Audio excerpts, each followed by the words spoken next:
Big man, big game, it's a leg by, who cares? Boon Boon is here on Sander.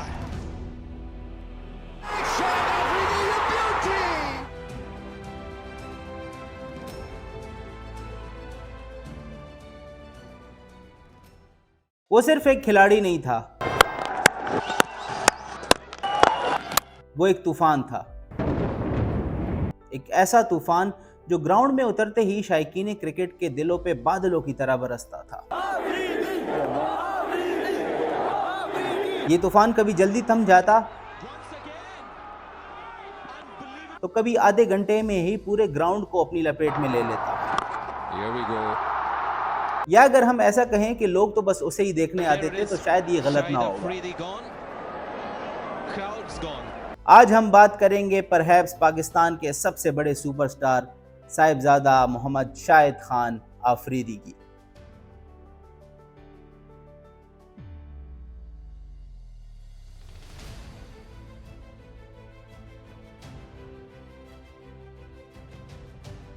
तो इस कहानी की शुरुआत कहां से करें? कराची की गलियों से करें या फिर केपीकी की खूबसूरत वादियों से?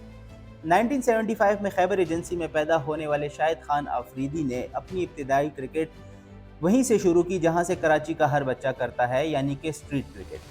शुरुआत में लाला एक फास्ट बॉलर थे, लेकिन एक्शन ठीक ना होने की वजह से लेग स्पिनर बन गए।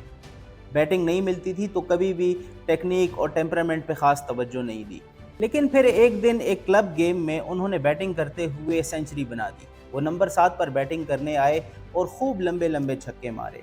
इत्तेफाक से उस वक़्त KCCA के सदर सिराजुल इस्लाम बुखारी साहब भी ग्राउंड में मौजूद थे। लाला ने इतने लंबे छक्के मारे कि वो भी लाला की असल उम्र पूछने पे मजबूर हो गए। दरअसल ये एक अंडर 14 का मैच था और जिस हिसाब से लाला ने छक्के लगाए थे, कहीं से ये नहीं लग रहा था कि ये बच्चा अंडर 14 है। इसका मतलब ये है कि लाला की उम्र को लेके शुकूक व शुबात जो हैं वो शुरू से ही हैं। अपनी किताब में उन्होंने बहरहाल इस बात को कंफर्म किया कि वो 1975 में पैदा हुए थे। अंडर 14 का यही वो क्लब मैच था जहां से लाला के बैटिंग के चर्चे भी शुरू हो गए। एक लफ्ज शाहिद अफरीदी के साथ बहुत जोड़ा जाता है, इम्पैक्ट। और इनके इम्पैक्ट का अंदाज़ा आप इससे लगा सकते हैं कि 2010 तक सिर्फ 2 खिलाड़ियों ने 5000 से ज़्यादा रन्स किए थे 100 से ज़्यादा के स्ट्राइक रेट पे, शाहिद अफरीदी और वीरेंद्र सहवाग। लेकिन अभी इसमें लाला की बॉलिंग भी आती है। 5000 रन्स के साथ साथ 350 विकेट्स भी ली हैं लाला ने ओडीआई में, और ये डबल और किसी प्लेयर ने ओडीआई में नहीं किया। अगर हम अक्रॉस फॉर्मेट्स बात करें तो 10,000 से ज़्यादा रन्स, 500 से ज़्यादा विकेटें, ये सिर्फ 3 खिलाड़ियों ने आज तक अचीव किया, यैक कैलिस, शाहिद अफरीदी और शाकिब अल हसन। लाला पढ़ाई में कोई ख़ास दिलचस्पी नहीं रखते थे और वालिद से अक्सर मार भी पड़ती रहती थी। फिर एक दिन ये हुआ कि अपने बड़े भाई तारिक अफरीदी की सिफारिश पे उन्होंने अपना दाखिला प्राइवेट स्कूल से छुड़वा कर सरकारी स्कूल में करवा लिया। इसकी वजह ये थी कि सरकारी स्कूल में कोई पढ़ाई तो होती नहीं थी और बड़े बड़े ग्राउंड होते थे, और 2-3 साल तक लाला को अच्छी क्रिकेट मिली और स्कूल के फाइनल 11 में जगह भी मिली। 90s की दिहाई में पाकिस्तान क्रिकेट अपने उरूज पर थी और शाहिद का जुनून भी। और फिर आया वो मोमेंट जिसने तमाम पाकिस्तानियों का सर फ़ख्र से बुलंद कर दिया। लाला पहले ही से पाकिस्तान के मेजॉरिटी नौजवानों की तरह खान साहब को बहुत आइडियलाइज करते थे। बस यही कहूँगा कि इमरान खान को टीवी पे देख के अच्छा लगता था। और अभी कुछ दिन पहले की स्टेटमेंट के मुताबिक उन्होंने ये कहा कि अगर इमरान खान मेरी ज़िंदगी में ना होते तो शायद मैं शाहिद अफरीदी ना बन पाता। मेरे ख्याल में अगर इमरान खान ना होता तो मैं शायद अफरीदी ना होता, मुझे वो शौक ही ना होता। 1992 की वर्ल्ड कप ग्लोरी इतनी पॉपुलर हो गई कि लाला जैसे जज्बाती इंसान की कन्विक्शंस और एम्बिशंस को ट्रिगर करने के लिए ये काफ़ी थी। और फिर वही हुआ, 1992 की वर्ल्ड कप विक्ट्री ने जलती पर तेल का काम किया और शाहिद अफरीदी ने दिन रात मेहनत में एक कर दिए। इनका क्रिकेटिंग टैलेंट तो किसी से ढका छुपा नहीं था, लेकिन अब वो ऐसी स्टेज पर आ चुके थे कि अब वो अपनी फैमिली की सर्वाइवल की जंग भी लड़ रहे थे। दरअसल 1996 में कराची स्टॉक एक्सचेंज क्रैश हो गई और उनके वालिद को फाइनेंशियल नुकसान बहुत ज़्यादा हुआ। शाहिद अफरीदी की पूरी फैमिली बहुत ज़्यादा फाइनेंशियल मसाइल से उस वक़्त गुज़री और उस वक़्त लाला ने एक ही दुआ की कि ऐ अल्लाह मुझे तो क्रिकेट के अलावा कुछ नहीं आता, मुझे बस इसी में कामयाब कर दे। लाला की ये दुआ ऐसी कबूल हुई कि बस फिर क्या था, कुछ ही दिन बाद कॉल आता है और लाला की सिलेक्शन हो जाती है अंडर 19 टूर के लिए। वो अंडर 19 टीम के साथ वेस्ट इंडीज़ जाते हैं, लेकिन बड़ा सरप्राइज़ तो अभी बाकी था। दरअसल नैरोबी में एक 4 नेशन टूर्नामेंट खेला जा रहा था कीनियन क्रिकेट बोर्ड को 100 साल मुकम्मल होने की खुशी में। पाकिस्तान टीम भी उस टूर्नामेंट में शिरकत कर रही थी और अपना पहला मैच खेलने से पहले खबर आती है कि मुश्ताक अहमद इंजर्ड हो गए और टीम पाकिस्तान को चाहिए था एक लेग स्पिनर। तो ऐसे में नाम आता है नौजवान स्पिनर शाहिद अफरीदी का, जो उस वक्त वेस्ट इंडीज़ में बैठे हुए थे अंडर 19 टीम के साथ। अब मुश्ताक अहमद की रिप्लेसमेंट के तौर पे शाहिद अफरीदी का नाम सामने आया और फिर कोच हारून रशीद की वो कॉल आ गई, शाहिद बैग्स पैक करो, बहुत लंबा सफ़र आने वाला है। सुबह मैं वॉशरूम ब्रश करके बाहर निकला तो हारून रशीद साहब थे हमारे, उन्होंने फ़ोन करके बताया कि शायद मुबारक हो आपका नाम आ गया। तो खैर मुझे यकीन तो नहीं हो रहा था कि नाम इतनी जल्दी पाकिस्तान टीम के लिए। लाला को जब पता चला कि ये मामला तो सीरियस लग रहा है तो उनके औसान ख़ता हो गए, क्योंकि उस टाइम पे पाकिस्तान की टीम में एक से बढ़कर एक स्टार मौजूद था और इस अंडर 19 के बच्चे के लिए उन स्टार्स के सामने अपना इम्प्रेशन जमाना ही अपने आप में एक बहुत बड़ा इम्तिहान था। तो इसी प्रेशर के साथ शुरू होता है एक लंबा सफ़र। बारबाडोस से गयाना, गयाना से लंदन, लंदन से दुबई, दुबई से कराची, फिर कराची में 1 घंटे का स्टे, फिर वापस दुबई और फिर दुबई से नैरोबी। जैसा कि हमने आपको पहले बताया कि नेशनल टीम में आते ही अपोजिशन से ज़्यादा पहले अपने ही टीम मेंबर्स पे इंप्रेशन जमाना ज़रूरी होता है, ख़ास तौर पे जब आपकी टीम में वसीम अकरम, वकार यूनुस, इंजमाम उल हक, सईद अनवर, सकलैन मुश्ताक जैसे बड़े बड़े नाम ऑलरेडी मौजूद हों। खैर लाला नैरोबी पहुंचे और टीम का पहला ट्रेनिंग सेशन अटेंड किया और काफ़ी देर इंतज़ार करने के बाद आखिर में 15 मिनट के लिए उनकी बारी आई। तब तक तमाम बॉलर्स अपना अपना स्पेल मुकम्मल कर चुके थे और बस रूटीन के लिए बॉलिंग कर रहे थे। लाला ने पैड किए, नेट सेशन में आए और ना वसीम अकरम देखा और ना वकार यूनुस, ना सकलैन मुश्ताक देखा और ना कोई और बड़ा बॉलर, सबको धो दिया।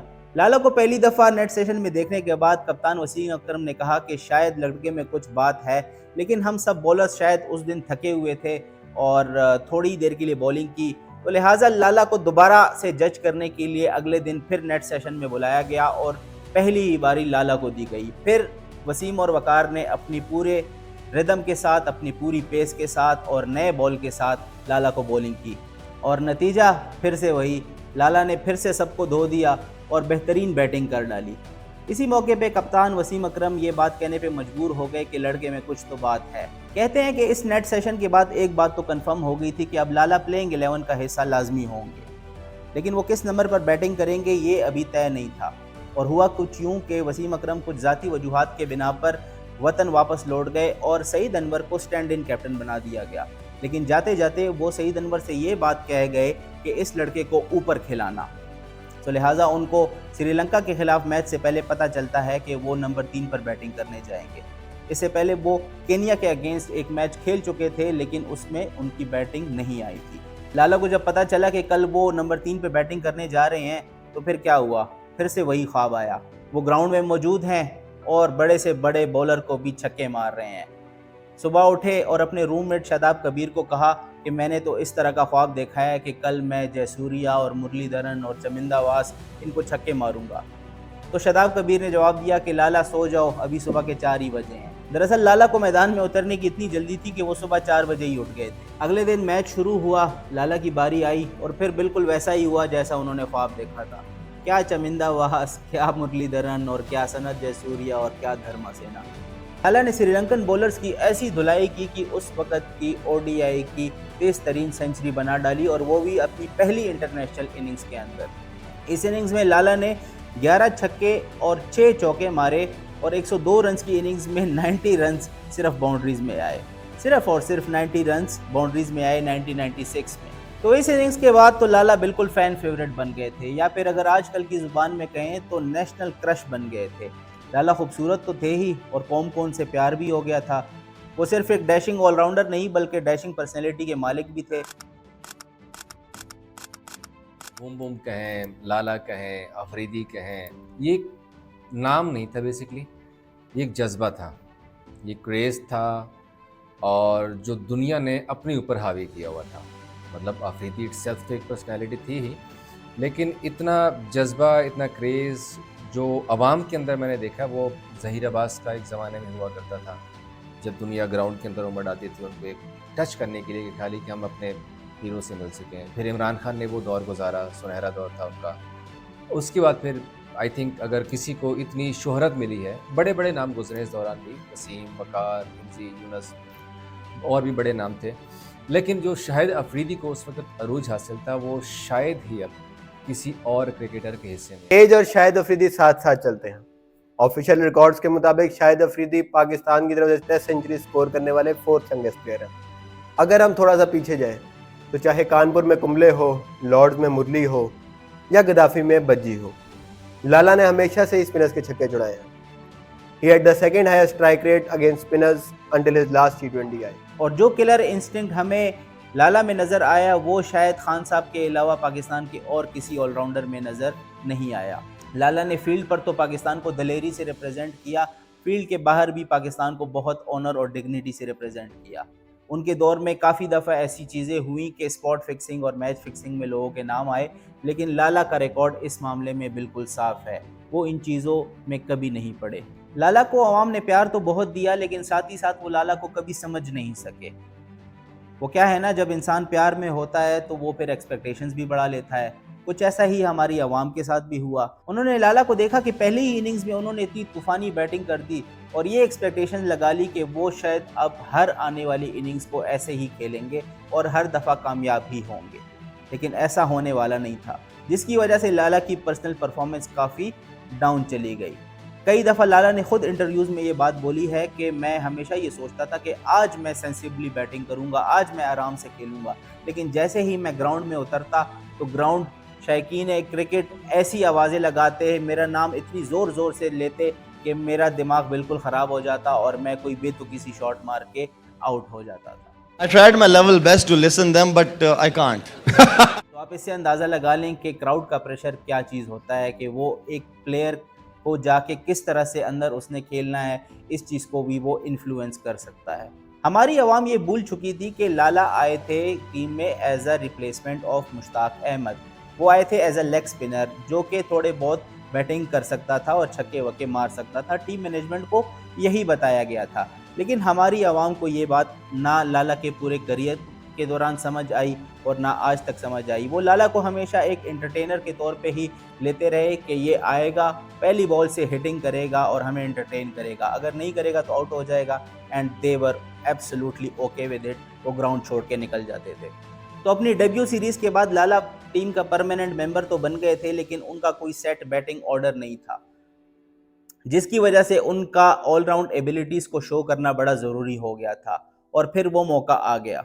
कार्ल्टन एंड यूनाइटेड सीरीज़ में पाकिस्तान, वेस्ट इंडीज़ और ऑस्ट्रेलिया ने हिस्सा लिया। पाकिस्तान ने इस टूर्नामेंट को जीता और लाला प्लेयर ऑफ द सीरीज़ बन गए। 11 विकेटें हासिल की और उनको पहली दफ़ा ऑस्ट्रेलियन मीडिया की तरफ से एक खिताब भी मिला, द किड डायनामाइट। जी हाँ, वो इतनी तेज़ लेग स्पिन बॉलिंग करते थे कि द किड डायनामाइट का खिताब उनको ऑस्ट्रेलियन मीडिया की जानिब से उस वक्त दिया गया जब उन्होंने पहली दफ़ा अपनी बॉलिंग के भी जौहर दिखाए। लेकिन मसला वही रहा, लाला कभी टीम से बाहर होते, कभी उनका बैटिंग ऑर्डर सेट नहीं होता, कभी वो टेस्ट में खेलते, कभी वो वनडे में खेलते, लेकिन वो हमेशा टीम के साथ ही रहे। सो डेब्यू टेस्ट के ऊपर इतनी शानदार परफॉर्मेंस देखने के बाद लाला को सेलेक्ट किया गया 1999 के इंडिया टूर के लिए, जो कि 12 साल बाद हुआ था और एक हिस्टोरिक टूर था। इस टूर पर लाला ने अपने अंदर जो उनका टेम्परामेंट था, जो उन्होंने इतने सालों में सीखा था, 3-4 साल की इंटरनेशनल क्रिकेट में जो उन्होंने टेम्परामेंट सीखा था, वो चेन्नई की टेस्ट इनिंग्स में उन्होंने भरपूर तरीके से शो किया। पाकिस्तान को जब ज़रूरत थी कि लाला लंबे टाइम तक क्रीज पे टिके रहे, तो लाला ने वो करके दिखाया और इंडिया में अगेंस्ट इंडिया ये उनकी पहली दफ़ा एक बड़ी परफॉर्मेंस थी। लाला ने 141 रन्स की इनिंग्स खेली और 191 बॉल्स का सामना किया। जी हाँ, 191 बॉल्स का सामना किया टेस्ट मैच के अंदर। And some people still to this day say कि Lala was a better test player than he was a white ball player, लेकिन उनके पोटेंशियल को कभी टेस्ट क्रिकेट में उस तरह से मैक्सिमाइज नहीं किया गया, या फिर शायद उनका अपना भी शौक नहीं था टेस्ट क्रिकेट खेलने का। इसी मैच के अंदर लाला ने 3 खिलाड़ियों को भी आउट किया था और पाकिस्तान की तारीखी जीत में बहुत अहम किरदार अदा किया था। ये वही मैच था जिसमें सकलैन मुश्ताक ने लास्ट में सचिन तेंदुलकर को और बाकी की इंडिया की टेल को जल्दी से रैप अप किया था और पाकिस्तान को चेन्नई के ग्राउंड पे एक राउंड ऑफ अप्लॉज भी मिला था और चेन्नई के क्राउड ने पाकिस्तान को बड़ा अप्रिशिएट भी किया था। लेकिन चेन्नई टेस्ट की ख़ास बात कुछ और है। इस टेस्ट मैच से पहले ये खबरें आ रही थी कि कोच जावेद मियांदाद नहीं चाहते थे कि शाहिद अफरीदी ये मैच खेले, लेकिन कप्तान वसीम अकरम थे और जो उन्होंने अपने पहले नेट सेशन में लाला से पिटाई करवाई थी अपनी, उनका कॉन्फिडेंस लाला में इतना ज़्यादा था कि वो पूरे करियर में हमें नज़र आया कि जब जब वसीम अकरम कप्तान रहे लाला को भरपूर चांसेस मिले। सो लिहाजा लाला ने ये टेस्ट मैच भी खेला और प्रूफ किया कि ही बिलोंग। इसके बाद आता है 99 का cricket world cup. Pakistan final तक पहुंचा, पूरी टीम ने शानदार परफॉर्मेंस दी और कहते हैं कि पाकिस्तान क्रिकेट की तारीख में अगर कोई सबसे ज़्यादा मजबूत वाइट बॉल की टीम थी तो शायद वो 99 क्रिकेट वर्ल्ड कप की थी। इस टीम में एक से बढ़कर एक स्टार थे। पाकिस्तान फाइनल तक पहुंचा। लाला की इंडिविजुअल परफॉर्मेंस कुछ खास नहीं थी इस वर्ल्ड कप के अंदर, लेकिन फाइनल के अंदर इतना बड़ा कोलैप्स हुआ कि उसने सब कुछ तबाह कर दिया। कई खिलाड़ियों पर मैच फिक्सिंग के इल्ज़ामात लगे और जस्टिस कयूम की वो रिपोर्ट तो आपको याद ही होगी। लेकिन फॉर्चुनेटली लाला का ऐसी किसी भी सरगर्मी में कोई नाम नहीं आया। ये पाकिस्तान क्रिकेट टीम के लिए काफ़ी मुश्किल दौर था और इसका असर हमारी टीम पर काफ़ी अरसे तक नज़र भी आया। नतीजा, टीम वर्ल्ड कप 2003 के पहले ही राउंड से बाहर हो गई। 2003 के वर्ल्ड कप के बाद बड़े पैमाने पर टीम में तब्दीलियां की गईं और कुछ नौजवान क्रिकेटर्स को शामिल किया गया, जैसे उमर गुल, यासिर हमीद एंड मोहम्मद हफीज़। इन लोगों को शामिल किया गया और ड्रॉप होने वाले खिलाड़ियों में लाला भी मौजूद थे। And the thing is that when I came back in the squad, when they dropped me from after the World Cup 2003, when they dropped me after that, I thought that no, I'm not playing any more cricket. That's it. 2003 के world cup के debacle के बाद Pakistan team में लाला का दोबारा comeback होता है 2004 में वर्सेस इंडिया होम सीरीज में। दूसरे वनडे में लाला शानदार कमबैक करते हैं और 80 रन की एक एक्सप्लोसिव इनिंग्स खेलते हैं और साथ ही साथ 2 खिलाड़ियों को आउट भी करते हैं। पाकिस्तान ये सीरीज हार जाता है इंडिया से, लेकिन फिर आती है 2004 की चैंपियंस ट्रॉफी। इसमें वंस अगेन लाला इंडिया के अगेंस्ट एक बेहतरीन मैच विनिंग कैमियो खेलते हैं। लेकिन इस मैच में अगर हम मोहम्मद यूसुफ की इनिंग्स का जिक्र ना करें तो ये बहुत बड़ी ज़्यादती होगी, क्योंकि उनकी इनिंग्स ही थी जिन्होंने लास्ट तक टीम को लेके चला और फिर फिनिश करके दिया मैच। लाला को इंटरनेशनल क्रिकेट में तकरीबन 10 साल हो गए थे, लेकिन अभी तक उनका पोटेंशियल मैक्सिमाइज नहीं हो रहा था। उनको ज़रूरत थी एक ऐसे कोच की जो उनको समझे, उनके गेम को रीड करे और उनको अपने तरीके से खेलने की फ्रीडम दे। और फिर होती है एंट्री बॉब वुलमर की। पाकिस्तान क्रिकेट में एक ऐसा कोच आता है जो शाहिद अफरीदी को वाकई समझने लगता है और उसको फ्रीडम देता है, और उस कोच की खासियत होती है using his resources to the best of their ability. ये था कोच बॉब वुलमर का सक्सेस मंत्रा और इसके नतीजे में हमें नजर आया एक कंसिस्टेंट और इम्प्रूव्ड शाहिद अफरीदी। अफरीदी ने कहा था कि पाकिस्तान क्रिकेट को बॉब वुलमर जैसे कोच की ज़रूरत है और वुलमर की कोचिंग का अंदाज़ा अफरीदी की परफॉर्मेंस से लगाया जा सकता है। शाहिद भाई ने उस टाइम पे टेस्ट में बेसबॉल खेली हुई है with N average of 43 and a strike rate of 112। अगर हम ओडीआईस की बात करें तो वुलमर के अंडर शाहिद अफरीदी ने 969 रन्स किए at an average of 22.5 but a very futuristic strike rate of 147.5। और इसके साथ साथ बॉलिंग में भी 50 इनिंग में 63 विकेट्स थी शाहिद भाई की। 2005 में ऑस्ट्रेलिया में एक ट्राई सीरीज हुई जिसमें लाला ने 38 की एवरेज से 231 रन बनाए और स्ट्राइक रेट रहा 167 का। इसके अलावा उस सीरीज के 8 मैचेस में लाला ने मजमूई तौर पर 16 छक्के लगाए और 10 विकेटें भी हासिल की। इसके बाद आता है 2005 का वो फेमस इंडिया टूर, जिसमें पाकिस्तान ने पहले खेले 3 टेस्ट मैचेस और बेंगलोर टेस्ट जो कि आखिरी टेस्ट था और जो पाकिस्तान ने जीता, उसमें शाहिद अफरीदी की काफ़ी अच्छी ऑलराउंड परफॉर्मेंस रही। उन्होंने 3 खिलाड़ियों को आउट किया और सेकेंड इनिंग्स में एक 50 भी किया। लेकिन असल कहानी तो अभी बाकी थी। इसके बाद स्टार्ट होती है 6 मैचेस की वनडे सीरीज। पाकिस्तान एक दफ़ा फिर पहले 2 मैचेस हार जाता है, लेकिन फिर ग्रीन शर्ट्स की जानिब से एक शानदार कमबैक होता है और फिर पाकिस्तान ये सीरीज 4-2 से अपने नाम कर लेता है। पाकिस्तान ने ये सीरीज तो 4-2 से जीत ली, लेकिन 5वें वनडे में शाहिद भाई ने ऐसी बैटिंग की कि रवि शास्त्री मजबूर हो गए लाला को एक नया नाम देने में, और वो नया नाम था बूम बूम अफरीदी। 45 बॉल्स पे 102 रन की शानदार इनिंग्स खेली और हरभजन, कुंबले, जहीर खान, नेहरा सब की खूब धुलाई की। इस सीरीज में लाला ने 35 की औसत से बनाए 211 रन, जिसमें मशहूर ज़माना कानपुर वाली सेंचुरी भी मौजूद है। और हाँ, लाला का स्ट्राइक रेट रहा इस सीरीज में 173। 2006 की चैंपियंस ट्रॉफी पाकिस्तान के लिए कुछ खास साबित ना हुई और हम पहले ही राउंड में बाहर हो गए, सिर्फ एक श्रीलंका से मैच जीत पाए। लेकिन सबकी नजरें थी अगले साल होने वाले 50 ओवर वर्ल्ड कप पे, जो होने वाला था वेस्ट इंडीज में। लेकिन फिर वही होता है जो हर वर्ल्ड कप से पहले होता है, कुछ मेन प्लेयर इंजर्ड हो जाते हैं और कुछ बैंड हो जाते हैं, और इस दफा बैंड होने वाले प्लेयर्स में शामिल थे शाहिद भाई। दरअसल वर्ल्ड कप से पहले पाकिस्तान ने साउथ अफ्रीका का दौरा किया और वहां पे वनडे सीरीज के दौरान लाला ने एक फैन को बल्ला मार दिया।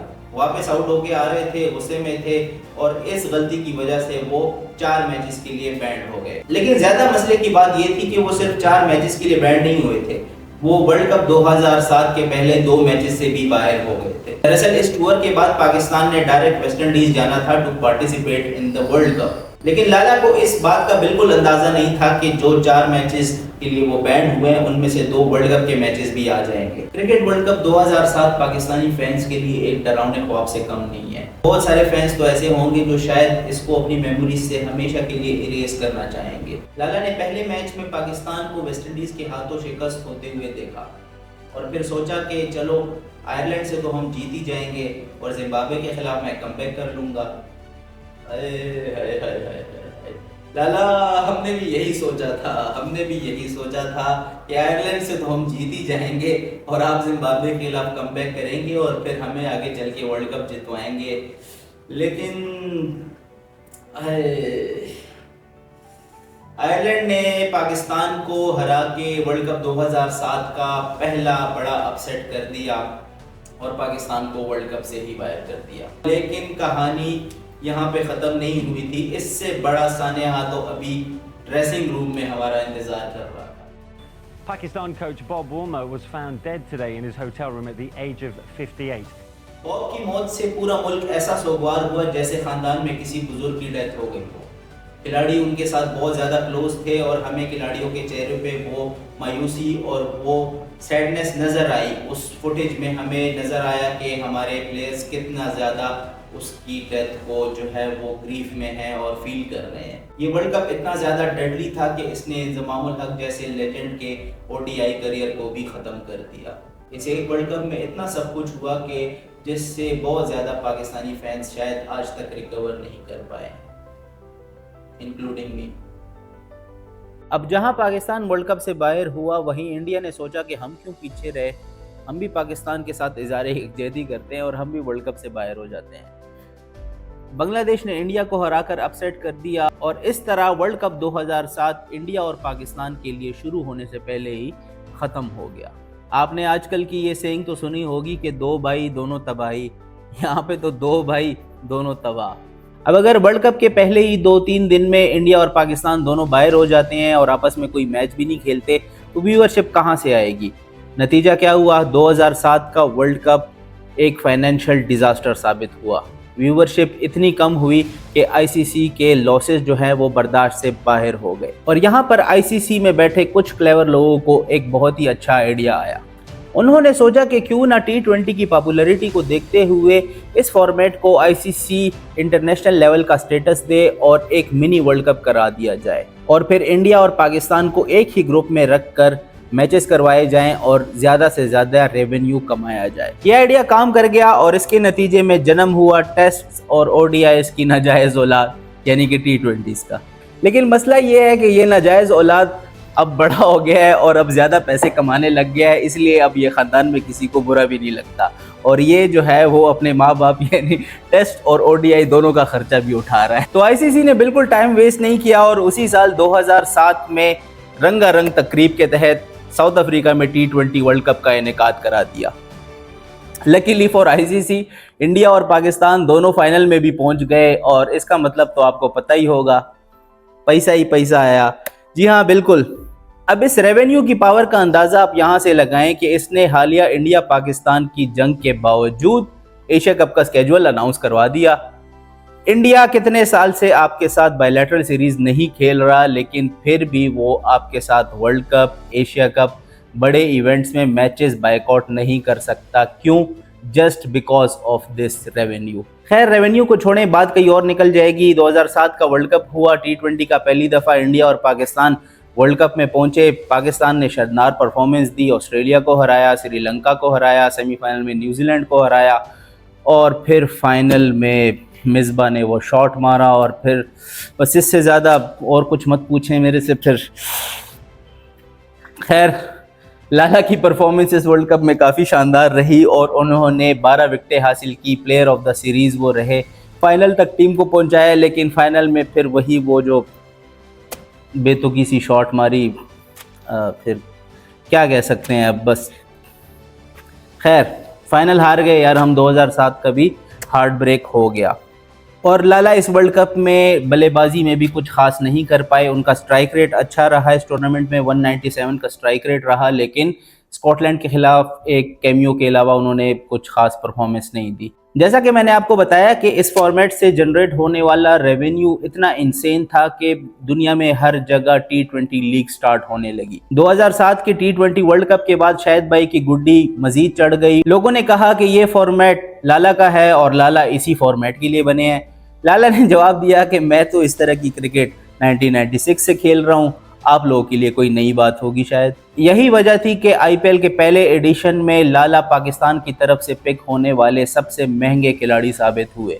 उनको डेक्कन चार्जर्स ने $6,75,000 में पिक किया। आप लोगों को शायद पता ना हो, लेकिन डेक्कन चार्जर्स में लाला काफ़ी बड़े बड़े नामों के साथ खेले और उनके अंडर एक नाम ऐसा भी था जो आगे चलकर एक बहुत बड़ा नाम बनेगा, और लाला ने उसके साथ एक बहुत अच्छी पार्टनरशिप भी लगाई थी। ये वाला क्लिप देखिए ज़रा। There it is, into the crowd. Yes, sir. And made it look extremely easy. Shahid Afridi is not finished yet. कहानी में वापस आते हैं। एक साल के बाद T20 वर्ल्ड कप 2009 आ गया और अब बारी थी शाहिद अफरीदी द बैट्समैन के स्टेप अप करने की। दूसरे राउंड में पहला मैच हारने के बाद पाकिस्तान ऑलमोस्ट नॉकआउट स्टेज में पहुंच चुका था और अब एक ही हार वापसी का टिकट कटवा सकती थी। In short, there was no room for any error. लेकिन आपको पता है कि ऐसे मौक़ों पर ही पाकिस्तान की टीम सबसे ज़्यादा ख़तरनाक हो जाती है। मस्ट विन मैच में पहले न्यूजीलैंड को ज़ेर किया और फिर आयरलैंड को, और न्यूजीलैंड के खिलाफ ये वाला कैच तो आप सबको याद ही होगा। पेरिस ने हवा में खेल दिया है, बहुत ही ऊंचा चला गया है ये बॉल। शाहिद अफरीदी, इस एक कैच ने जैसे पूरे वर्ल्ड कप का मोमेंटम सेट कर दिया था। पाकिस्तान की टीम में एक नई जान आ गई थी और फिर semifinal and final was all about Lala. उन्होंने दोनों मैचेस में 50 स्कोर की, गिब्स को आउट किया, डिविलियर्स को आउट किया सेमीफाइनल में, और फिर हर्षा भोगले की वो famous line, he is the king of Lahore, Peshawar and Karachi. In short, Lala was at his peak in that world cup. इस वर्ल्ड कप में हम उमर गुल, कामरान अकमल, सईद अजमल और मोहम्मद आमिर और दीगर प्लेयर्स की कंट्रीब्यूशंस को नहीं भूल सकते, लेकिन लाला की ख़ास बात ये थी कि he stood up at crucial faces. Pakistan को सेमीफाइनल और फाइनल में उन्होंने ऊपर बैटिंग की, यूनुस खान ने उनको ऊपर भेजा और ये जो पाकिस्तान ने डिसीजन लिया ये बहुत अच्छे तरीके से पे ऑफ हुआ और लाला ने दोनों मैचेस में परफॉर्मेंस करके पाकिस्तान को वर्ल्ड चैम्पियन बना दिया। ये लाला की ज़िंदगी में पहला ग्लोरी मोमेंट था, बड़ा वाला, जो वो बचपन से ख्वाब देख रहे थे कि पाकिस्तान को एक ICC इवेंट जितवाएंगे। This was his moment. Shahid Afridi, big man, big game. It's a leg bye. Who cares? लाला ने इस वर्ल्ड कप में 176 रन बनाए और उनका एवरेज रहा 35 का और स्ट्राइक रेट रहा 140 का। इसके अलावा उन्होंने बॉलिंग में भी 11 विकेटें हासिल की और पाकिस्तान की टाइटल विक्ट्री में कलीदी किरदार अदा किया विद बैट एंड बॉल। ये विक्ट्री पर्सनली लाला के लिए नहीं बल्कि पूरी पाकिस्तानी कौम के लिए बहुत स्पेशल थी। इस विक्ट्री की वजह से पिछले कुछ सालों में होने वाले जो वाक़यात थे, याद रहे कि ये वही साल था जब श्रीलंकन टीम पे अटैक हुआ था और पाकिस्तान से इंटरनेशनल क्रिकेट भी जा चुकी थी। तो ये टाइटल विक्ट्री पाकिस्तानी कौम की तरफ से एक बहुत बड़ा मैसेज थी। You can take cricket out of Pakistan but you can not take Pakistan out of cricket.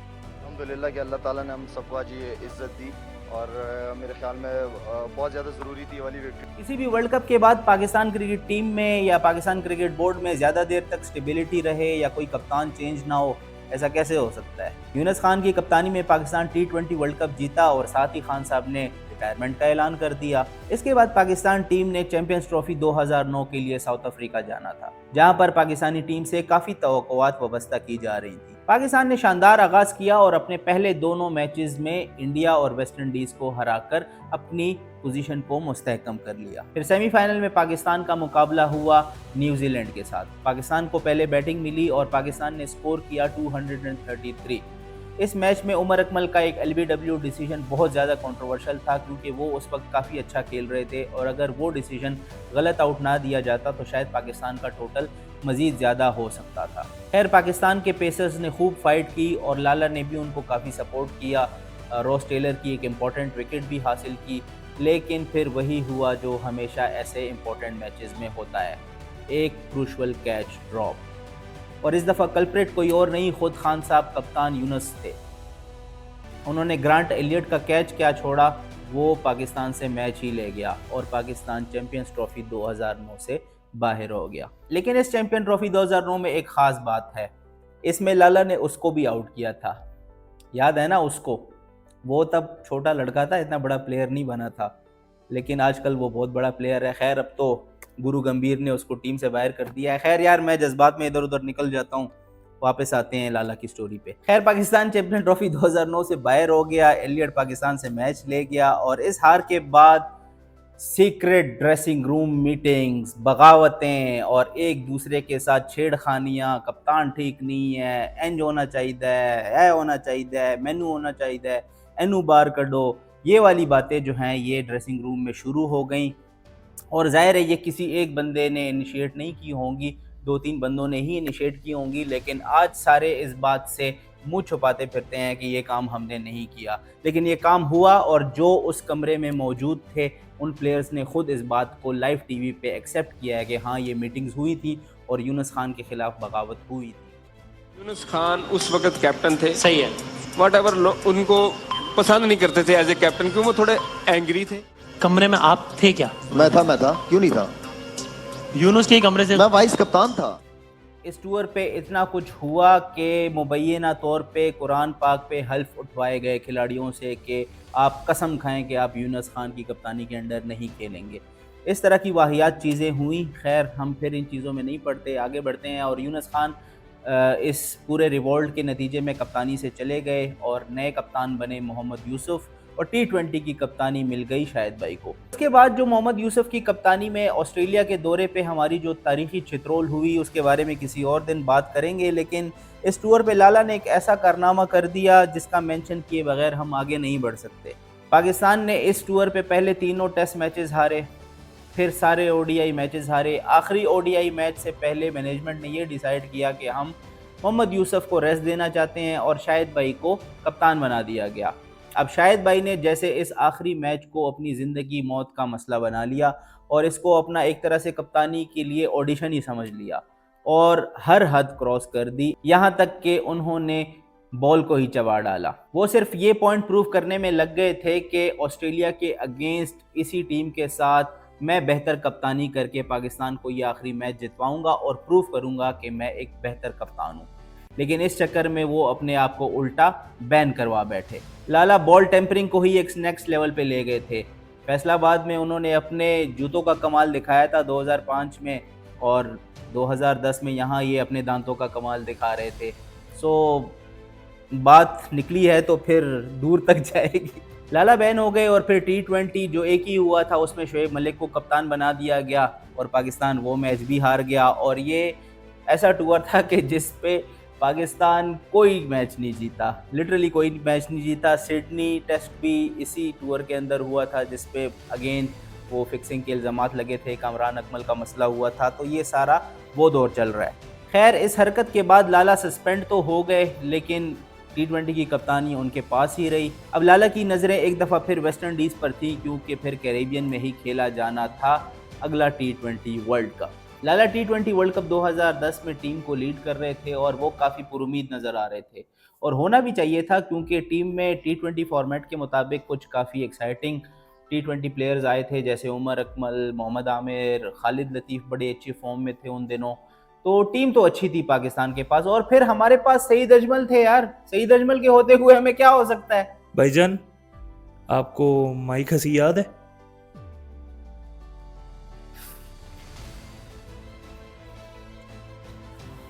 T20 world cup 2010 में पाकिस्तान का आगाज़ तो बहुत ख़राब था। पाकिस्तान इंग्लैंड से हारा, फिर न्यूजीलैंड से 1 रन से हारा और फिर उसके बाद साउथ अफ्रीका से एक बहुत शानदार मैच पाकिस्तान जीत गया और फिर कुदरत का निज़ाम आ गया।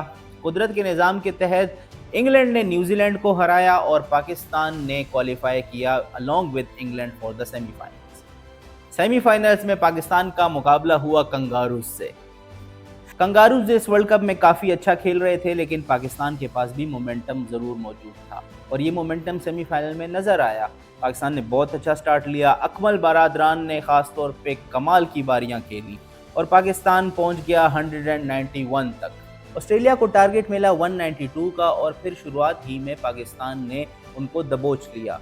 अर्ली विकेट्स हासिल की और लाला ने भी अपना हिस्सा डाला और माइकल क्लार्क की इंपॉर्टेंट विकेट हासिल की और ऑस्ट्रेलिया को रिस्ट्रिक्ट कर दिया 62 for 4। अब मेरी तरह जिन लोगों ने उस ट्रॉमा को लाइव देखा है वो आपको यही बताएंगे कि उस मैच में ऑस्ट्रेलिया को वापस लाने वाला माइकल हसी नहीं बल्कि कैमरून वाइट था, जिसने क्रूशल मौके पे डेविड हसी के साथ एक पार्टनरशिप लगाई। 5 छक्के उसने लगाए, 43 उसने रन्स किए, लेकिन ऑस्ट्रेलिया को मैच में उसने इन रखा और जो रिक्वायर्ड रेट था उसके हिसाब से वो चलता रहा। फिर हसी ने जाके लास्ट में पाकिस्तान से वो मैच निकाल के वो ले गए। अब आमिर को वो ओवर देना चाहिए था या अजमल को पहले करवाना चाहिए था, अजमल को आखिरी ओवर करवाना चाहिए था, नहीं करवाना चाहिए था, ये अपने आप में एक डिबेट है। लेकिन हकीकत बात ये है कि mister cricket was no ordinary person and he was at his best that day. और फिर ज़ाहिर है अजमल का जो अगेंस्ट द विंड वो बॉलिंग करा रहे थे, दूसरा भी उस तरह से नहीं चला। It was bound to happen और ये वंस अगेन उन लोगों के लिए बहुत बड़ा ट्रॉमा है जो 2010 में इस चीज़ को लाइव देख रहे थे जैसे कि हम। सईद अजमल कहते हैं कि इस लास्ट ओवर के बाद वो इतने ज़्यादा डिप्रेशन में चले गए थे कि उनके घर वाले तक उनसे बात नहीं कर रहे थे कई महीनों तक, उनके अब्बा जी उनसे बात नहीं कर रहे थे। तो आप खुद सोचें कि ये फैंस के लिए और बजाते खुद प्लेयर्स के लिए कितना मुश्किल होता होगा कि आपने T20 का मैच है और 40 ओवर होने हैं टोटल, 36-37 ओवर्स तक आप डोमिनेट कर रहे हो और आखिरी 2-3 ओवर्स में आपसे मैच ही निकल जाता है पूरा का पूरा। So how would you feel? Traumatic, very hard. Saeed Ajmal भाई ने 23 रन जो खा गए, जो कि बिल्कुल ही हमारे लिए अनइमेजिनेबल था कि सईद अजमल को 23 रन पड़ जाए। हालात क्या थे ड्रेसिंग रूम में जब आप लोग वापस पहुंचे? मैं अगर आपको ऑनेस्टली बात बताऊं, हमें भी यकीन नहीं था क्योंकि सईद भाई उस वक्त ये कह लें टॉप बॉलर चल रहे थे और सईद भाई खुद बहुत ज़्यादा हर्ट हुए थे और सईद भाई की आंखों में आंसू थे। इसके बाद आता है 2010 एशिया कप और लाला को मिलती है ODI कैप्टनसी। ये लाला का पहला बड़ा इम्तिहान था as captain in ODI cricket और यहाँ पे इस टूर्नामेंट में लाला के बल्ले ने गज़ब आग उगली, लेकिन अफसोस 2 सेंचुरीज़ में से एक लूजिंग कॉज में और पाकिस्तान फाइनल के लिए क्वालिफाई नहीं कर पाया। पर्सनली तो लाला के लिए एशिया कप एज बैटर काफ़ी अच्छा रहा, लेकिन वंस अगेन पाकिस्तान आगे नहीं जा पाया। 2010 में पाकिस्तान ने इंग्लैंड का एक नहायत ही लंबा दौरा किया। इस सीरीज़ में पहली दफ़ा पाकिस्तान ने इंग्लैंड के ग्राउंड्स को एज होम ग्राउंड्स यूज़ किया और पाकिस्तान की ये होम सीरीज़ डिसाइड हुई अगेंस्ट ऑस्ट्रेलिया, जिसमें हमने 2 T20s और 2 टेस्ट मैचेस खेले। पाकिस्तान ने अफरीदी की कप्तानी में पहले 2 T20 मैचेस में शानदार परफॉर्मेंस दी और ऑस्ट्रेलिया को 2-0 हरा दिया। इसके बाद शुरू होती है टेस्ट सीरीज़ और पहले ही टेस्ट मैच में पाकिस्तान बुरे तरीके से ऑस्ट्रेलिया से हार गया और ये लाला के करियर का आखिरी टेस्ट मैच साबित हुआ। लाला ने इस टेस्ट मैच में कुछ छक्के वक्के मारे और इस टेस्ट के बाद रिटायर होने के बाद उन्होंने कहा कि मैं शायद अब इस फॉर्मेट के लिए ज़्यादा सूटेबल नहीं हूँ, मुझे वाइट बॉल पे तवज्जो देनी चाहिए and I am done for test cricket. So यहाँ पे ले ली लाला ने टेस्ट क्रिकेट से रिटायरमेंट और नए कप्तान बनते हैं young opening batter Salman Butt. और फिर बट साहब ने तो कमाल ही कर दिया ना जी, वो वाला कमाल उन्होंने थोड़ा सा बाद में जाके किया। उससे पहले एक और बड़ा कमाल उन्होंने किया था 2010 में अपना पहला टेस्ट मैच एज कैप्टन जब वो खेल रहे थे तो पाकिस्तान ने ऑस्ट्रेलिया को ही हरा दिया, सीरीज़ बराबर कर दी 1-1 से। पाकिस्तान ऑस्ट्रेलिया से टेस्ट मैच जीत गया और ये टेस्ट मैच पाकिस्तान ऑस्ट्रेलिया से 16 साल बाद जीता। जी हाँ, 16 साल तक हम ऑस्ट्रेलिया से कोई टेस्ट मैच नहीं जीते थे और सलमान बट की कप्तानी में हम ये टेस्ट मैच ऑस्ट्रेलिया से जीत गए। यहाँ पे एक खुशी का आलम था और पूरी कौम खुश थी क्योंकि ऐसा लग रहा था कि अब हमारी टेस्ट क्रिकेट में एक नए दौर का आगाज़ होगा। हमें एक यंग डायनामिक कैप्टन मिल चुका था जिसने अपने पहले ही टेस्ट मैच में ज़बरदस्त परफॉर्मेंस देके ऑस्ट्रेलिया को हरा दिया था। Future was looking very bright, लेकिन फिर वो सब हो जाता है जिसकी किसी ने भी तवक्को नहीं की थी। 2010 में मैं 16 साल का था, अभी मेरे मैट्रिक के एग्ज़ाम भी नहीं हुए थे, अभी तो मुझे प्यार भी नहीं हुआ था, लेकिन उससे पहले ही मेरा दिल टूट गया। अपने हीरोज़ को अपनी आंखों के सामने बिकते हुए देखा, जिनको मैं आइडलाइज़ कर रहा था वो तो पैसों के लिए नो बॉल्स करवा रहे थे। ये हार्श रियलिटी मुझ समेत उस वक्त के न जाने कितने ही बच्चों ने बर्दाश्त की होगी। अगस्त 2010 में बरतानवी पुलिस ने पाकिस्तान टीम के होटल पर छापा मारा। चलें लाला की स्टोरी पे वापस आते हैं, हम क्या अपनी कहानियाँ सुनाते बैठे हैं यहाँ पे। अच्छा, तो लाला ने ये सब देखा और उन्होंने अपने उस वक्त के टीम मैनेजर यावर सईद को बोला कि 2010 के T20 वर्ल्ड कप के दौरान ही मैं आपको वार्न कर चुका था कि कुछ मशकूक लोग जो हैं वो टीम के ड्रेसिंग रूम में आ रहे हैं, लिहाजा आप उन पे नज़र रखें। कुछ लड़कों से वो मिल रहे हैं, लेकिन शायद कोई कार्रवाई नहीं हुई और फिर नतीजा आपके सामने था। मज़र मजीद, स्पॉट फिक्सिंग, आमिर, आसिफ, बट तीनों अंदर।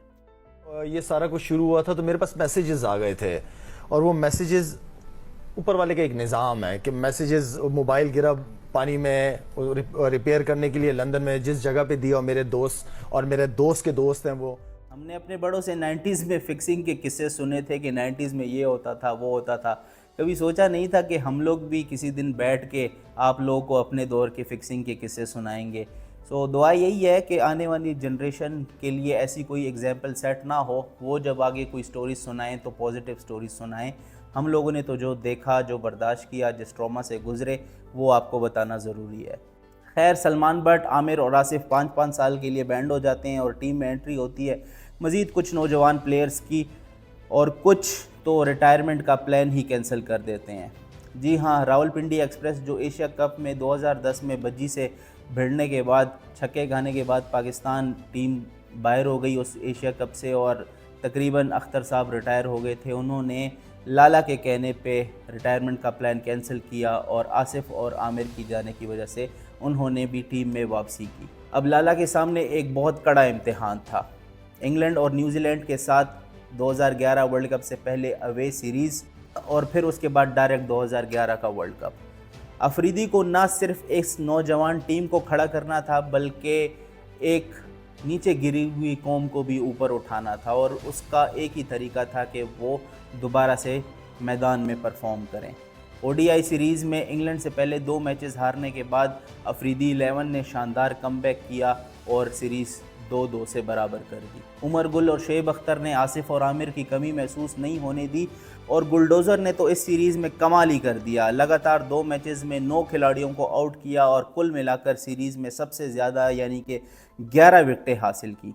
टॉप ऑर्डर में सलमान बट की कमी को मोहम्मद हफीज़ ने खूब निभाया और पाकिस्तान ये सीरीज़ बराबर करने में कामयाब हो गया। लेकिन उसके बाद वंस अगेन आखिरी मैच में, जिसमें एक यंग बैटिंग लाइनअप के सामने एक बड़ा चेज़ आ गया, वहाँ पे पाकिस्तान की टीम क्रम्बल कर गई और आखिरी मैच में इंग्लैंड जीत गया। पाकिस्तान ये सीरीज़ तो नहीं जीत पाया, लेकिन पाकिस्तान ने जो फाइट दिखाई, जिस तरीके से उमर गुल और शेब अख्तर ने बॉलिंग की, जिस तरीके से यंग बैटर्स ने बैटिंग की, तो आप ये कह सकते हैं कि लाला की टीम ने पाकिस्तानी फैंस का हौसला गिरने नहीं दिया। अब इस सीरीज़ के बाद एक ही टेंशन थी, लाला की पर्सनल फॉर्म। वो लगातार दोनों शोबों में स्ट्रगल कर रहे थे और फिर पाकिस्तान ने फेस करना था न्यूजीलैंड को न्यूजीलैंड में for an ODI series. Pakistan ने नहायत शानदार खेल पेश करते हुए न्यूजीलैंड को उनके होम ग्राउंड पर 3-2 से शिकस्त दी और फिर उस सीरीज़ के एंड पे वो हडल भी आज तक हमें याद है, जिसमें उमर अकमल ने पाकिस्तान जिंदाबाद के नारे लगाए और पाकिस्तान की टीम फाइनली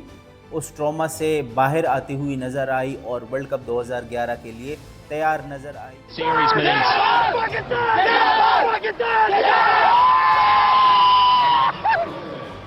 न्यूजीलैंड के साथ इस सीरीज़ में अहमद शहजाद, उमर अकमल और फिर ख़ास तौर पे शाहिद अफरीदी वगैरह ने बहुत अच्छा परफॉर्म किया। लाला ने 3 इनिंग्स में 150 रन बनाए और एक इनिंग्स इसमें ऐसी थी जिसके बाद हमें यकीन हो गया था कि he is well and truly back. उन्होंने 65 रन की इनिंग्स खेली और उसमें ख़ास बात ये थी क्योंकि ये 65 रन आए थे सिर्फ और सिर्फ 25 गेंदों पे। न्यूजीलैंड को उनके घर पे हराने के बाद बुलंद हौसलों के साथ पाकिस्तान टीम ने उड़ान भरी श्रीलंका की तरफ, जहां पे पाकिस्तान ने पार्टिसिपेट करना था इन दी ICC क्रिकेट वर्ल्ड कप 2011। 2011 का वर्ल्ड कप भी क्या कमाल वर्ल्ड कप था। टाइटल सॉन्ग से लेके पाकिस्तान की किट तक हर चीज़ ही खूबसूरत थी। कप्तान अफरीदी की क़यादत में पाकिस्तान ने इस वर्ल्ड कप में बेहतरीन परफॉर्मेंस दी। इस वर्ल्ड कप में पाकिस्तान ने 12 साल के बाद ऑस्ट्रेलिया को हराया, श्रीलंका को उनके होम ग्राउंड पे हराया। उस मैच के अंदर लाला ने 4 आउट भी किए। फिर एक न्यूजीलैंड का मैच थोड़ा सा मुश्किल हो गया और ये हमारे पिंडी एक्सप्रेस का लास्ट मैच भी साबित हुआ क्योंकि कामी भाई उस दिन कुछ अलग फ्लो में थे और अख्तर भाई का ये लास्ट मैच साबित हुआ क्योंकि रॉस टेलर ने जो हमारे साथ किया उसके बाद क्या ही खेलना बनता था। वैसे तो पाकिस्तान क्रिकेट में काफ़ी सारे हार्ड ब्रेक आए हैं, लेकिन ये वाला थोड़ा सा हमारे दिल के करीब है। वो इसलिए क्योंकि पाकिस्तान ने सेमीफाइनल के लिए क्वालिफाई किया, इंडिया से सेमीफाइनल होना था मोहाली के अंदर, और हम लोग पुरुमीद भी थे और अंदर से डरे हुए भी थे। हमें पता था कि कभी वर्ल्ड कप में जीते नहीं हैं और इंडिया का होम ग्राउंड है, जीतने के चांसेस बहुत कम हैं। लेकिन पाकिस्तान की टीम बहुत अच्छी थी, बहुत अच्छा परफॉर्म करती हुई आ रही थी। लाला ख़ुद बहुत अच्छे फॉर्म में थे और हमने इंडिया को इवन बहुत मॉडेस्ट टोटल के ऊपर रोक भी लिया था। लेकिन मैडनेस वहाँ पे ये हुई मोहाली में कि कैचेस हमने बहुत ड्रॉप किए, सचिन के कैचेस ड्रॉप किए। लाला ने आखिर वो सचिन का कैच पकड़ा, लेकिन बैटिंग में जो कोलैप्स हमारा हुआ वो फिर आप समझ लें कि वंस अगेन हमारे लिए बैक टू बैक 2010 के बाद 2011 मोहाली वाला हार्ड ब्रेक भी हमें देखना पड़ा। और पाकिस्तान की बैटिंग लाइनअप 260-61 रन का टारगेट चेस कर रही थी और एक अच्छे स्टार्ट के बावजूद, हफीज़ और कामरान अकमल के स्टार्ट के बावजूद हम अच्छा नहीं खेल पाए और लाला भी फेल हो गए। फुल टॉस पे भज्जी की उन्होंने खड़ी कर दी। खैर, अब और क्या डिटेल्स में जाएं। इस मैच का वाकई बहुत दुख था क्योंकि लाला की आंखों में भी आंसू नज़र आए थे। पहली दफ़ा ऐसा लग रहा था कि ड्रेसिंग रूम में जब वो शॉट आया लाला का, वो वाकई लग रहा था कि लाला की आंखों में भी आंसू थे। 2011 के वर्ल्ड कप के बाद लाला कुछ बदल से गए और मैनेजमेंट और कोच वकार यूनुस के साथ उनके इख्तिलाफात अब खुल के सामने आने लगे। वर्ल्ड कप 2011 के फ़ौरन बाद पाकिस्तान टीम ने दौरा किया वेस्ट इंडीज़ का और वंस अगेन कुछ मज़ीद नौजवान खिलाड़ियों को आजमाया गया। उन नौजवान खिलाड़ियों में Junaid Khan, Usman Salahuddin, wicket keeper Mohammad Salman, Tanveer Ahmed fast bowler, इन सब लोगों को चांस मिला उस टूर के अंदर। लेकिन यही वो टूर था जिसके ऊपर कोच वकार यूनुस और शाहिद अफरीदी के दरमियान जो इख्तिलाफात थे वो अब मीडिया की जीनत बनते जा रहे थे। इसी सीरीज़ के दौरान लाला एक मैच में अचानक ख़ुद को नंबर 4 पे प्रमोट कर देते हैं और फिर उसके बाद पाकिस्तान टीम का एक बहुत बुरी तरह कोलैप्स होता है। जिन यंग प्लेयर्स को चांस मिला होता है वो अपने नंबर से हटके खेलते हैं और वो भी एडजस्ट नहीं हो पाते और इस चीज़ का सारा मलबा जो है वो वकार यूनुस, कप्तान शाहिद अफरीदी के ऊपर डाल देते हैं कि वो सिलेक्शन में उनकी नहीं मानते और उनसे मशवरा नहीं करते। बदले में शाहिद अफरीदी ये बात करते हैं कि वकार यूनुस जो है वो हमारे कोच है, लेकिन आज तक उन्होंने कभी मुझसे ये नहीं कहा कि हमारी बैटिंग में ये ख़राबी है, आओ नेट पे इस पे काम करते हैं या ऐसी कुछ। तो इल्ज़ाम तराशी दोनों तरफ से चलती रही। जिस तरह वो आई थिंक उन्हें थोड़े से, मेरे ख्याल में थोड़ा सा कोचिंग के अगर वो कोर्सेज कर जाएं, कर लें, कोर्सेज कर लें तो उन्हें आइडिया हो जाएगा। जैसे आकिब जावेद है, आकिब भाई हमारे साथ बॉलिंग कोच थे, उन्हें बहुत सारी चीजें बहुत जबरदस्त तरीके से पता है कि प्लेयर के माइंड के साथ किस तरह खेलना है, इसलिए कि उन्होंने कोर्स किया हुआ है। अब वो आकिब जावेद नहीं जो क्रिकेट खेला करते थे, उन्होंने जब कोर्स किया तो उन्हें पता चल गया कि क्या डिमांड है कोचिंग की। तो वकार यूनुस भी, विकी भाई भी बेहतर हो सकते हैं अगर 2-3 कोर्स कर लें। इन इख्तिलाफात के चलते लाला क्रिकेट से ही रिटायरमेंट का ऐलान कर देते हैं और टीम से भी फारिग हो जाते हैं। शाहिद खान अफरीदी, उन्होंने इंटरनेशनल क्रिकेट से रिटायरमेंट का ऐलान कर दिया है। और फिर कुछ अरसे के बाद वकार यूनुस की एक रिपोर्ट आती है जिसमें वो खुल्लम खुल्ला शाहिद अफरीदी को जिम्मेदार ठहराते हैं और कहते हैं कि मैं बड़े भारी दिल के साथ टीम को छोड़ के जा रहा हूँ। वकार यूनुस भी रिज़ाइन कर देते हैं, वो भी हट जाते हैं। बड़े हैवी दिल के साथ छोड़ रहा हूँ, ये याद रखिएगा, क्योंकि तकलीफ ज़रूर हुई है मुझे। और इसके बाद आफरीदी का फड्डा एजाज बट जो उस वक्त के पीसीबी के चेयरमैन होते हैं उनके साथ भी चलता रहता है और वो टीम से काफ़ी अरसे तक बाहर होते हैं। कि आपके साथ वो नहीं खेलना चाह रहे, क्रिकेट ही नहीं खेलेंगे, तो आएंगे नहीं वो, तो आपके पास रिप्लाई भी नहीं करेंगे वो तो। लेकिन जब वो वेस्ट इंडीज़ में रिटायरमेंट अनाउंस करते हैं और जब वतन वापस लौट के आते हैं तो इनका इस्तकबाल ऐसा होता है जैसे कि वो कोई मार्का सर करके आए हों। तो टीम से बाहर हो गए थे, क्रिकेट से रिटायरमेंट का ऐलान कर दिया था, लेकिन जब वापसी पे इतना शानदार इस्तकबाल हुआ तो ये बात वाज़ेह हो गई कि लाला अब अपना रिटायरमेंट का फ़ैसला कभी भी वापस ले सकते हैं। और फिर वही हुआ जो आवाम चाहती थी। वकार भाई की रेजिग्नेशन के बाद मोहसिन खान को as interim head coach Pakistan cricket board ने लगाया और फिर आवाम की भरपूर प्रेशर की वजह से लाला की टीम में एक बार फिर वापसी होती है और क्या खूब वापसी होती है। श्रीलंका के खिलाफ दुबई में कमबैक करते हैं और ऐसा कमबैक करते हैं कि सब के सब देखते रह जाते हैं। रसल आर्नल्ड का वो डायलॉग याद है ना आपको, I don't think that players are going to work for them now. ये वही सीरीज थी जिसमें लाला ने ऐसा कमबैक किया कि सब के सब हैरान रह गए। I don't think the players are going to help at this stage. लाला ने इस सीरीज में 13 विकेटें हासिल की और एक मैच में 75 रन्स और 5 विकेटें हासिल करके वो शानदार परफॉर्मेंस दी शारजा के मैदान पे, जो मैच मैंने पर्सनली देखते हुए बंद कर दिया था आधे में ही। और जब मैं सुबह उठा तो मुझे पता चला कि लाला ने पंजा भी ले लिया है और पाकिस्तान मैच भी जीत गया और सीरीज़ भी जीत गया। तो लिहाजा लाला की 2011 वर्ल्ड कप के बाद ड्रॉप होने के बाद जो टीम में वापसी हुई वो इस सीरीज़ के साथ हुई और ये एक नहायत शानदार कमबैक था। इसके बाद एशिया कप 2012 में भी शाहिद भाई ने भरपूर किरदार अदा किया। फाइनल में प्लेयर ऑफ द मैच बने, 32 रन की शानदार इनिंग्स खेली, एक विकेट भी ली और पाकिस्तान को 12 साल के लंबे अरसे के बाद एशिया कप का टाइटल जितवाया। पहले 2 T20 वर्ल्ड कप्स के बाद लाला किसी भी T20 वर्ल्ड कप में आगे मजीद परफॉर्म नहीं कर पाए। इसके बाद आता है T20 वर्ल्ड कप 2012 जिसमें पाकिस्तान हफीज़ की कप्तानी में श्रीलंका में खेलने जाता है। शुरुआत हमारी अच्छी होती है, हम ऑस्ट्रेलिया को भी हराते हैं, हम साउथ अफ्रीका को भी हराते हैं, बांग्लादेश को हराते हैं, न्यूजीलैंड को हराते हैं, इंडिया से एक मैच हार जाते हैं। कुल मिला के बात यह है कि हम सेमीफाइनल के लिए क्वालिफाई कर लेते हैं और सेमीफाइनल में हमारा मुकाबला होता है होस्ट श्रीलंका से। श्रीलंका हमें टारगेट देता है 140 रन का और हमारी तरफ से एक नहायत ही ज़बरदस्त किस्म का बैटिंग कोलैप्स होता है जो ट्रिगर करते हैं none other than Shahid Khan Afridi. Afridi साहब पहली बॉल पे ही हेरात को ऐसा छक्का लगाना चाह रहे थे कि जो स्टेडियम से ही बाहर चला जाए, लेकिन वो बोल्ड हो जाते हैं और सेमीफाइनल पाकिस्तान के हाथ से निकल जाता है। पाकिस्तान 16 रन से हार जाता है और सेमीफाइनल से बाहर हो जाता है। 2012 के T20 वर्ल्ड कप के बाद लाला के फॉर्म में एक नहायत सीवियर डिक्लाइन आता है। वो 2013 की चैंपियंस ट्रॉफी से ड्रॉप हो जाते हैं। फिर 2013 की चैंपियंस ट्रॉफी में एक इंतहाई शर्मनाक शिकस्त होती है पाकिस्तान टीम को, कोई मैच हम नहीं जीत पाते और पहले ही राउंड से बाहर हो जाते हैं। वो कहते हैं ना कि क्रिकेट में अगर कोई कमबैक किंग है तो वो यकीनन लाला ही हैं। 1996 में करियर स्टार्ट किया और 2018 तक कमबैक्स ही करते रहे। हर दफ़ा पहले से ज़्यादा अच्छी परफॉर्मेंस देकर कमबैक किया और इस दफ़ा भी कुछ ऐसा ही होने वाला था, जहां पर उन्होंने पाकिस्तान की जानिब से बेस्ट ODI फिगर्स का रिकॉर्ड बना दिया। दरअसल चैंपियंस ट्रॉफी 2013 के बाद पाकिस्तान ने वंस अगेन टूर करना था वेस्ट इंडीज़ का और इस टूर पे होता है लाला का कमबैक। टूर के पहले ही मैच में पाकिस्तान नहायत मुश्किल सिचुएशन में स्ट्रगल कर रहा था, 47 पे 5 आउट हो गए थे। ऐसे में लाला साथ देने आए मिसबाहुल हक कप्तान का और वहाँ पे लाला ने ऐसी एक्सप्लोसिव बैटिंग की कि शायकीन क्रिकेट दंग रह गए। 76 रन की शानदार इनिंग्स खेली और फिर जब बॉलिंग करने आए तो वो बैटिंग से भी ज़्यादा एक्सप्लोसिव निकली।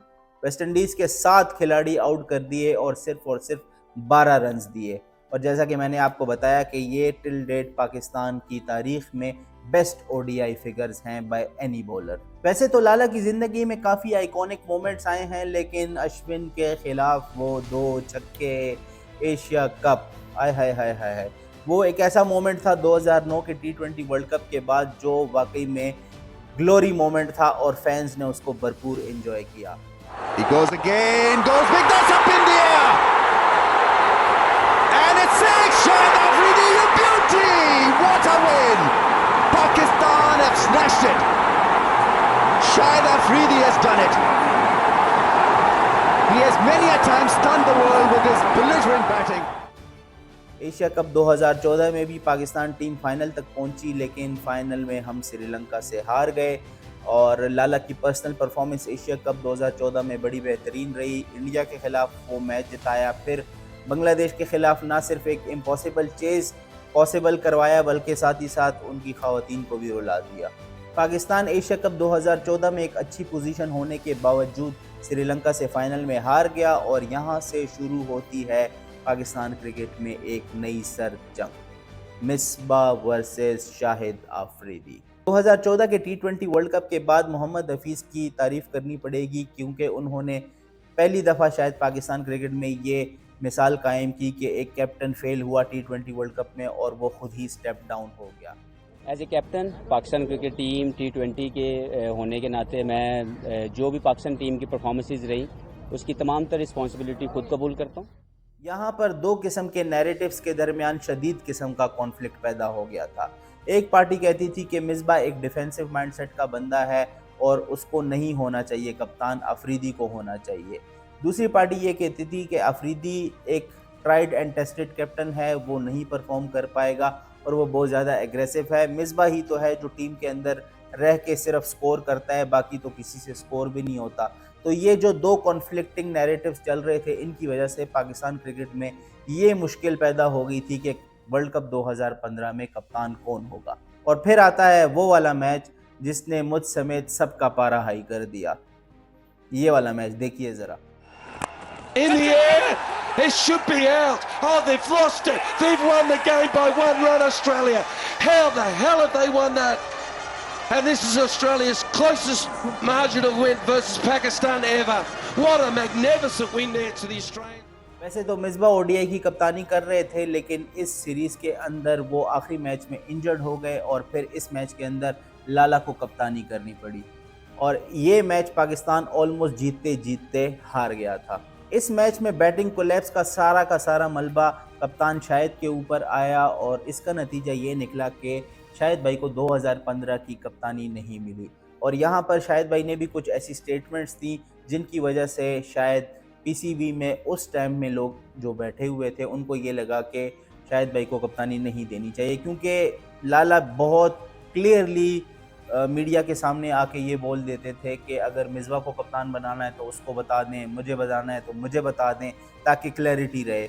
अब इतनी ज़्यादा स्ट्रेट फॉरवर्ड स्टेटमेंट्स मीडिया पे आके देना, ये आपको पता ही है पाकिस्तान जैसे मुल्क में अच्छी तरह रिसीव नहीं की जाती। यही वजह थी कि फिर मिसबाह को 2015 का कप्तान बना दिया गया। 2015 के वर्ल्ड कप में हमने अच्छा परफॉर्म किया, खिलाफ तवक्को अच्छा परफॉर्म किया, हमने साउथ अफ्रीका को हराया, क्वार्टर फाइनल तक हम गए, लेकिन लाला की पर्सनल परफॉर्मेंस बिल्कुल डाउन रही इस वर्ल्ड कप के अंदर और क्वार्टर फाइनल के अंदर भी वो कुछ खास परफॉर्म नहीं कर पाए। वहाब रियाज के स्पेल के अलावा 2015 के वर्ल्ड कप में कुछ खास है नहीं आपको बताने को, तो इसलिए आगे चलते हैं। लाला यहाँ पे रुकते नहीं हैं, T20 की कप्तानी उनके पास होती है और वो 2015 के वर्ल्ड कप के बाद चले जाते हैं टीम को लेकर 2016 के एशिया कप में और T20 वर्ल्ड कप में। एशिया कप बांग्लादेश में होता है, वो 84 रन वाला फेमस मैच वो आपको याद होगा, लेकिन उस एशिया कप में भी हम बांग्लादेश से हार जाते हैं, एशिया कप से बाहर हो जाते हैं। फिर T20 वर्ल्ड कप आता है जो इफ़ेक्टिवली लाला का आखिरी वर्ल्ड कप साबित होता है और उसी वर्ल्ड कप के अंदर लाला पाकिस्तान की जर्सी में अपना आखिरी मैच मोहाली में खेल लेते हैं against Australia. T20 world cup 2016 में पाकिस्तान की जर्नी कुछ अच्छी साबित नहीं होती। बांग्लादेश से हम जीतते हैं, इंडिया से हार जाते हैं, न्यूजीलैंड से हार जाते हैं, फिर ऑस्ट्रेलिया से हार जाते हैं और टाटा बाय बाय हो जाता है। ऑस्ट्रेलिया के खिलाफ अपना आखिरी मैच मोहाली में खेलने के बाद पाकिस्तानी फैंस लाला को कभी पाकिस्तान की जर्सी में दोबारा नहीं देख पाए। वो हमेशा से यही चाहते थे कि लाला एक दफ़ा फेयरवेल मैच ज़रूर खेलें। 2016 के वर्ल्ड कप के बाद पीसीबी के साथ उनके ताल्लुकात कुछ अच्छे नहीं थे और वो टीम से भी ड्रॉप हो गए और लाला शायद उन्होंने ख़ुद कभी नहीं बोला, लेकिन अंदर से तो इंसान चाहता ही है कि इतना बड़ा करियर हो तो उनको फेयरवेल मैच लाजमी मिले। तो जहां पीसीबी उनको फेयरवेल मैच नहीं दे रहा था वहीं एक मौज़ा हो जाता है। लेकिन वो कहते हैं ना, वह तो इज़्ज़ु मंतशा वह तो ज़िल्लु मंतशा, अगर सारी दुनिया भी चाहे मिलकर तो आपको जलील नहीं कर सकती जब तक अल्लाह ना चाहे और सारी दुनिया मिलकर अगर आपको इज़्ज़त देना चाहे तब भी नहीं दे सकती अगर अल्लाह ना चाहे। लाला की किस्मत में इज़्ज़त लिखी थी और यही वो मौका था जब 2018 में आईसीसी ने एक मैच अनाउंस किया लॉर्ड्स के अंदर, ICC world 11 versus West Indies. ये एक फ्लड रिलीफ मैच था और इस मैच में आईसीसी वर्ल्ड 11 की कप्तानी जानते हैं किसको मिली?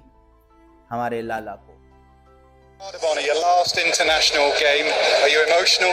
Oh yeah, obviously, but I think I want to thank ICC for that and MCC. I think it's a big honor for me. It's the my last international game and in home of cricket. So obviously it's a memory which I can never forget. जी हाँ, लाला ने इस match में कप्तानी की against West Indies और यही उनके career का आखिरी T20 मैच भी साबित हुआ। जहां पीसीबी उनको एक नॉर्मल फेयरवेल के लिए मना कर रहा था, वहीं पर उनका फेयरवेल लिखा गया लॉर्ड्स जैसे तारीखी मैदान में। वर्ल्ड 11 ये मैच तो नहीं जीत पाई, लेकिन इस मैच में लाला के चाहने वालों की एक जीत ज़रूर हुई। उन्होंने लाला को फेयरवेल मिलता हुआ ज़रूर देख लिया। लेकिन ऐसा नहीं है कि लाला रिटायरमेंट के बाद हमें कभी नज़र नहीं आए। वो पीएसएल में भी अच्छी परफॉर्मेंसेस देते रहे, बाकी लीग्स में भी काफ़ी अच्छा परफॉर्म करते रहे। वो इस लीग में एक मैच भी नहीं खेले, लेकिन उनकी वजह से ये रिटायर्ड लेजेंड्स की लीग भी जो है वो रेलेवेंट थी आजकल के मार्केट के लिए, क्योंकि जब लाला जैसा नाम होता है किसी भी लीग के साथ तो उनको बड़े स्पॉन्सर्स को अट्रैक्ट करने में मदद मिलती है। ऐसा नहीं है कि लाला ने रिटायरमेंट के बाद सिर्फ क्रिकेट ही खेली, उन्होंने फलाई कामों में भी भरपूर हिस्सा लिया और शाहिद अफरीदी फाउंडेशन आज मुल्क के सबसे टॉप के फलाई इदारों में शुमार होता है। लाला की ज़िंदगी में आगे क्या लिखा है ये हमें नहीं पता। वैसे हमारे दौर के बुज़ुर्ग तो यही कहते थे कि शाहिद अफरीदी एक ना एक दिन सियासत में ज़रूर आएंगे, लेकिन शाहिद भाई अक्सर इस बात का डिनाइल कर चुके हैं।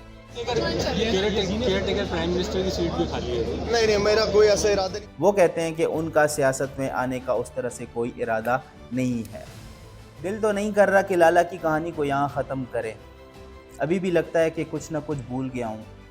Afridi is unmatchable. Afridi was one and Afridi will remain as one. 22 साल से ज़्यादा का करियर 1 घंटे के अंदर अंदर या शायद उससे थोड़ा ज़्यादा के टाइम में आपके सामने रखना था। ऐसा लगता है कि कुछ मिस हो गया है। तो चलें अपने बहुत ही फेवरेट क्रिकेट राइटर की एक लाइन से इस डॉक्यूमेंट्री का अख्तिताम करते हैं। Shahid, there is nothing left to say, I love you, you complete me. दोस्तों, आपके देखने का बहुत शुक्रिया। सब्सक्राइब करना ना भूलिएगा और अगर आपने बाबर आजम की डॉक्यूमेंट्री नहीं देखी अभी तक तो यहाँ क्लिक कीजिए, यहाँ पे आ रही होगी। इसी के साथ आपसे चाहेंगे इजाज़त। Thank you very much, see you next time.